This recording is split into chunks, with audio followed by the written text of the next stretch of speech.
Alrighty, what's going on, guys? It's Rascal here, back at it again with another video. Hold on, wait, guys. There's something wrong here. Let's do something real fast. Hey, that looks pretty good. What do you guys think? Yes, ladies and gentlemen, I got a new camera. I think it looks fantastic. Please let me know what you think in the comments. I want to kind of, upgrade my, whole video production going on here, so I felt the best way to do that would probably be a camera, because I already have a good mic, and the only other thing that I would probably want to get for my setup right now is a different graphics card since I have a 1060, but I decided to do something more for you guys than for me, so I went out, bought a Sony A5 100 camera and an Elgato HD60 Pro graphics card, and I'm loving it. So yeah, with that out of the way, let's go ahead and get into the topic of the actual video. So I've been getting some requests from you guys, and I've meant to do this video for a little bit now. I just wasn't sure exactly how to go about it. But today I am going to be doing my first ever video specifically for editing. Now, there's not really too much to improving on editing that I can tell you other than practice editing, practice different edits, practice on different edit courses. But I think I can help you guys kind of steer you in the right direction for you people who are, especially you are newer to the game. And then I'll also have some more advanced courses for people to try out as well. So yeah, even if you're really good at editing, go ahead, stick around. I've got plenty of maps for all skill levels, and I'm also gonna give you a few tips and tricks that might help just everyone here. So yeah, let's go ahead, load up into creative. Alright, we are now in my creative world here, and we are going to go ahead and discuss keybinds. So yeah, the main way to actually just dramatically improve your editing speed right off the bat would have to be just going ahead and making sure you have the optimal binds for it. So I'm going to go over keyboard and mouse along with controller settings, because I have been playing a little bit of controller lately, just so I can kind of help you controller players more than I could in the past, because I think I've said some false information in the past on controller, because I'd never really specifically played on it. I just assumed some things, but none of that anymore. So yeah, we're gonna go ahead and start off with keyboard and mouse keybinds. So I think the most common editing key and my personal editing key would have to be F. You can go with that. That's my favorite key. It's nice, comfortable, right next to D, so you barely have to move your finger to activate it. But there are some other options. To have optimized binds for editing, the main thing that you need to look out for is whether or not the key is easily accessible and also comfortable, because this is one of your most important binds next to building. So these keys could be any of the following: F, Q, caps lock, left shift, R, E, C, or G. Now only go for R, G, or C if you have extremely long fingers. I for one can't reach that far easily, so I try and stay away from those. The farthest key I ever have gone out to is T for one of my keybinds, because that's my trap key, but traps aren't really that important right now in Fortnite since the only ones are launch pads. So personally, I would suggest going with E, F, or C, because that is on your pointer finger, and your pointer finger is usually your most coordinated finger, so it should be able to tap that button the fastest. But if for some reason you have a really good ring finger, go ahead and try Q, caps lock, or left shift. I know there's plenty of pro players that use all those different buttons. It's really just up to you. There's not a best editing key, but there are guidelines. Along with that, if you're on keyboard and mouse, do you want to do double editing? Some people prefer doing double edits, where they start the edit with, like, let's say F, and then they finish the edit on another key. So I've never personally done double edits, but I have done some research. If you're gonna do double edits, you don't want to do two keys on your keyboard, and there's a reason for that. So when you're doing double edits, you're gonna go ahead and want to either do two separate keys on your keyboard on separate sides of WASD. So that could be F and caps lock, F and Q, R and Q, any of those kinds of keys. Or another option, which I would probably prefer doing if I did double edits, is actually binding your edit to your mouse as well. So that means you could do F and then just press the mouse button to confirm the edit. So now, what is the advantage to double editing? Now, because you're using two different fingers to edit, it's going to be much faster, because you're able to reduce that time between the two clicks. I mean, you can spam two keys with separate fingers much faster than you can spam one by itself, so it makes sense why it works so well. But one huge downside to actually doing double edit keybinds is you don't get one of the biggest advantages to keyboard and mouse, which is scroll wheel reset. Now, if scroll wheel reset isn't that important to you, go ahead, try out double edit keybinds, but I personally think that scroll wheel reset is much more powerful than double edit keybinds.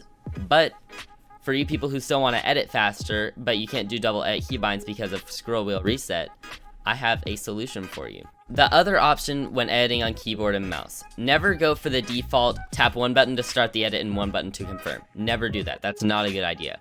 If you go into your settings here, you can scroll down to building here and confirm on release edit. So I've seen a lot of people not actually have this enabled, that just use single edit keybinds. And I've been confused as to why, because basically what it does is it's even faster than double edit keybinds. So I'm gonna go ahead and turn it off. I usually use it on, and I'm gonna load into a creative world real fast. Okay, so I'm in my creative world now, and when you do not have edit on release on, what it is, it's just a default edit. You go ahead, tap F once, or whatever your edit key is, edit something, and then tap again to confirm. Now this is an okay way of editing, but I personally don't like it.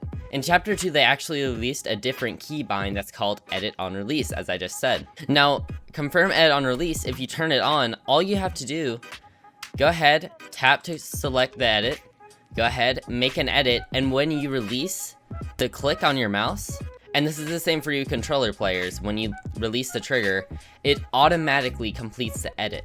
Now this is not only faster than normal editing, but it's also faster than double keybind edits because it finishes the edit the split second you finish it. I know it has personally made my edits probably twice as fast as they used to be or so, and I mean, I love it. I literally turned it off for a second there to show you guys, and I don't know how I ever played without it. So yeah, definitely turn this keybind on if you can, unless if you want to do double edits, because there are some pro players like Bendy Fishy, Mr. Savage, I believe, that use double edit keybinds rather than edit on release. But go ahead, try it out, see if you like it, and if you do, your edits should be much faster than they were before. Now I bet you controller players are wondering, okay, I know edit on release now, but what keybinds should I be using?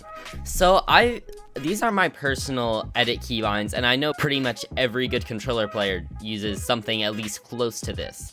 So instead of using the default edit keybind, which is on Xbox B and then PlayStation Circle, go ahead, make it your left joystick button and turn run by default on. There's no reason to want to have to walk. I mean, you're always running in Fortnite, so why have to press another button to initiate that running? So go ahead, go to your settings, wherever it is, sprint by default, turn that on, whether you're on keyboard and mouse or controller, and then bind your left joystick to your edit. And then you're gonna go ahead and want to go from combat to edit controls. Okay, so now that we're in edit settings, there's two keybinds that you have to set: your confirm button and your reset button.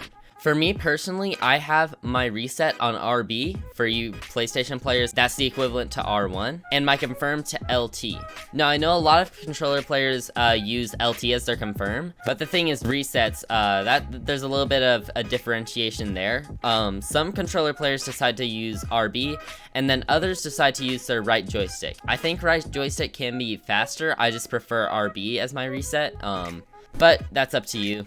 Go ahead, those are the optimal keybinds. And if you want to try something else, go ahead, experiment, see what works best for you. There's a few options. You can also make your edit your right joystick and rebind your crouch to somewhere else. But I know a lot of the pro controller players use their left joystick button as their edit, so I would go ahead, try and go with that if you can. Alright, so now that we have our keybinds good, now that we have our settings good, let's go ahead and know what we need to do to actually improve our editing. So editing is just a cycle going over and over. There's really no differentiation from doing one edit at one time in the game and the same edit at another time. The only things you're having to configure for is your positioning on where you're standing. And because of this, each of your edits has a little neuron in your brain that develops and helps you get better and perfect that edit. So I've talked about this in the past. How improvement works is each action you do has a neuron assigned to it. So if you do something new, a new neuron is created in your mind to remember that action if it goes from your short-term to your long-term memory. And each of these neurons is like a road being built. It starts off as nothing, and really quickly you see a road. Like, you can clearly tell that there's a road. You improve much faster at the start. And then as you continue on improving, it gets slower and slower as you're just perfecting the road. So what our goal here is we need to practice to help develop those neurons and build that road. So when you start practicing your editing, you're going to notice a dramatic improvement. But then as you practice it more and more, the improvement is going to be less and less, as it's harder to perfect a road than it is to get the base road down. And as you change anything along the way, think of that as a kind of remodeling part of a neuron. It's not completely resetting. So let's say you change your keybind, you're just making a slightly different modification within that neuron. It's not a complete reset, it's going to take a little time to get that neuron developed with that button. So we can go ahead and hop into these maps. I'll leave the codes for all of these in the description, and I'll try and put them on screen as well. Let's go ahead, pop into my first one. This is why I suggest for beginner to intermediate editors, because there are actually different levels of edit courses. So what you need to do to get better at editing, go ahead, I would suggest 30 minutes of editing 2 or 3 times a day. Don't do an hour straight. Our brains learn things a lot better doing them in a lot of short sessions than one long session. So by doing 2 30-minute sessions, it'll actually be more effective than a 1 hour straight session. So as you can see, we're in our little number 1 edit course here. This is why I suggest for people completely new to the game. It is extremely simple. As you can see, it's just a simple wall edit and a floor edit. Wall edit, floor edit, wall edit, floor edit. Just over and over. And then a ramp edit right here. And it's pretty simple. And you just go through. I'll go ahead and do this one all the way through since this is for beginners, so they know actually what to do.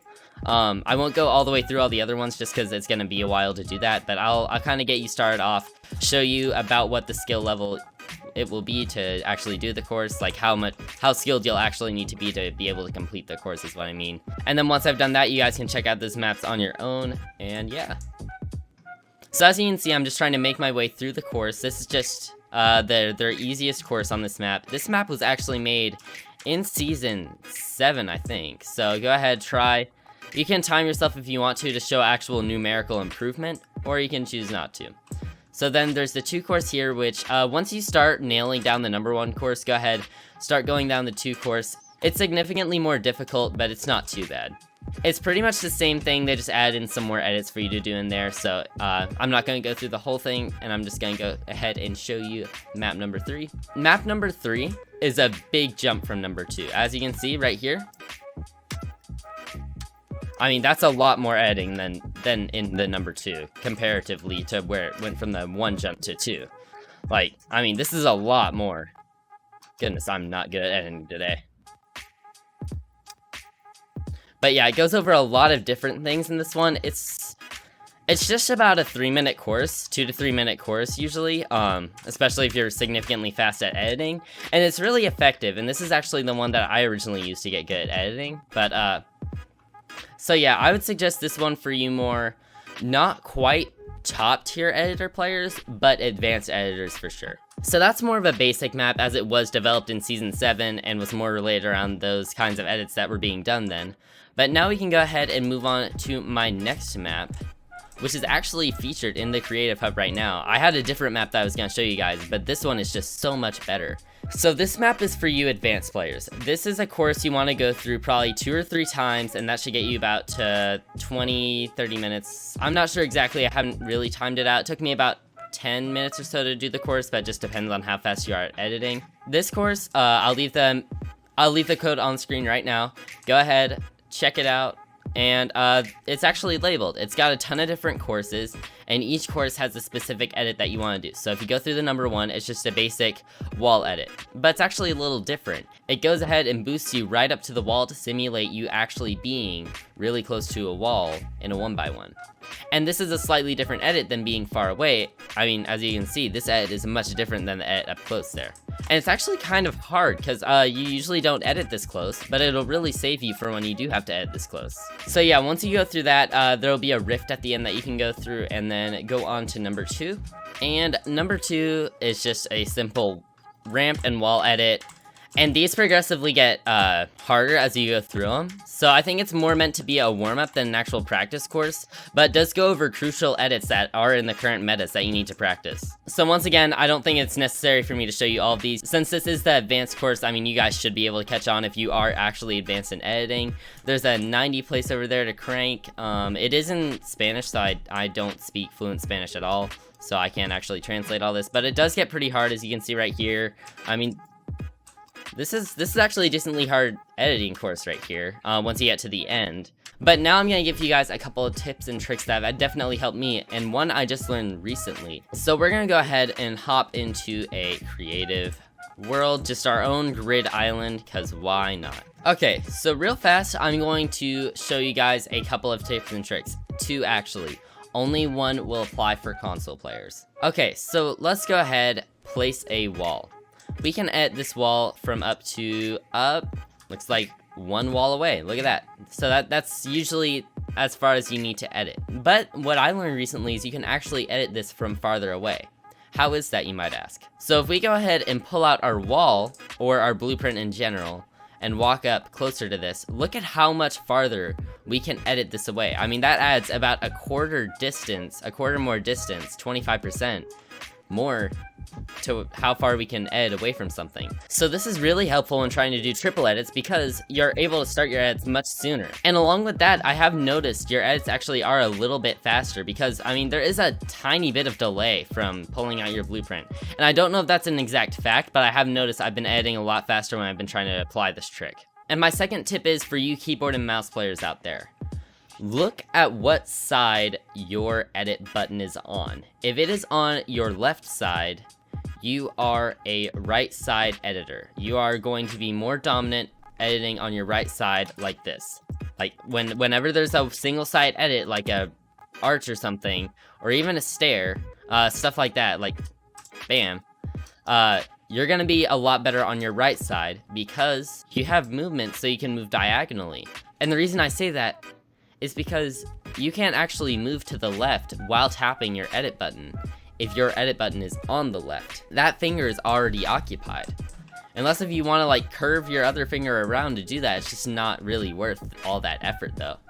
And then if you're like me and you have your edit key set to F or something on the right side, it's the opposite. I know I do much better editing on my right like this, moving this way diagonal. And I'm sure you guys noticed that in the edit courses as I was playing. And I mean, it's a clear reason why it worked. It's because you need that diagonal movement to edit properly. Now, controller players don't have to worry about this because they're not actually using real buttons to move, they're using joysticks, which is one of the advantages to controllers, the 360 degrees movement with joysticks. But yeah, I just thought I'd let you PC players know that, especially if you're struggling with editing, try and edit on the side that you can walk diagonal on. So, for me, once again, I'll be doing my edits on the left side of a wall mostly. And then there are some exceptions that, like, you have to make sure you can do right-hand peek still, but that should help you significantly improve your editing. So yeah, I just thought I'd give you guys a couple tips and tricks, a couple maps for you guys to try out for all different skill levels, because you guys have really wanted an editing video, and I was kind of struggling for a little bit to figure out like what exactly to do, but I think I gave you guys some reasonable tips. So just remember, optimal keybinds, hold out your blueprint, you can edit much farther away and faster. And yeah, I hope you guys did enjoy this video. Let me know how you like the camera settings. I can do a lot more settings and stuff internally on the camera. But yeah, I hope you guys enjoyed, and I'll see you guys next time. Goodbye.